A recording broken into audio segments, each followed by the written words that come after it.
Tohir Zuhralar boru, sevgi timsoli deyshadi-yu. Qashqadaryo viloyati G'uzor tumani Qovchin qishlog'i. Xuddi shunday. Endi bu qishloq Qovchin qishlog'i juda qadimiy qishloq. Shu eski zamondan buyon kelyapti. Shu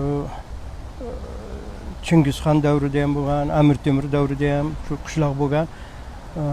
Bobolarimiz aytishi bo'yicha bu yerga mana Qarshi tumanida Beshkin Qovchin bor. Eng katta Qovchin qishlog'i. O'sha yerda odamlar chorvachilik bilan shug'ullanishgan, ko'proq chorvador bo'lgan. Keyin bu yerga mol boqib kelishgan, qo'ylarni boqib kelgan Qashqadaryo bo'yiga.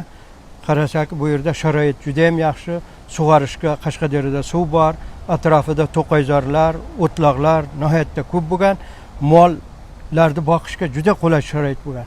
Shuning uchun bu yerga o'sha yerdan katta Qovchindan Beshkin Qovchinda chorvadorlar ko'chib kelib joylashib olgan.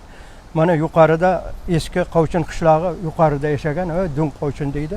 5 ta qishloqni o'qitish uchun Sovet davri, SSR davrida kommunist nomli 8-maktab quriladi. Bunga Keskak qishlog'i, Qoratikan qishlog'i, Dun Qovchin qishlog'i, Past Qovchin qishlog'i va Arab qishloqlaridan iborat. 5 ta qishloq dedim, hozir shu 5 ta qishloq aholisi asosan shu qadimdan chorvachilik bilan ko'proq shug'ullangan.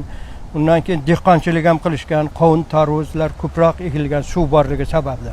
Qashqadaryodan suv chiqarib, qovun, tarvuz, pomidor 6086 ming kishi yashaydi. 6000 dan ziyodroq odam bor hozir bu yerda. Shunday, 6000. Nimalar bilan shug'ullanadi hozir odamlar bu yerda? Hozir aholimiz mana fermerlik xo'jaligi bor, fermerlikda ishlaydi, paxta ekadi, bug'doy ekishadi va qisman chorvachilik bilan ham shug'ullanadi. Biz Qarshi yaqin, chunki shu chegaralangan payti bizlar G'uzor tumanining eng oxiriga joylashganmiz. G'uzor tumani bizga 42 kilometr, Qarshi tumani esa 20 kilometr. Bizlar eng G'uzorning oxirgi chegarasiga tushib qolganmiz. Kichkinagina qishlog'ida, Qovchin qishlog'i, kichkinagina aholi kamida.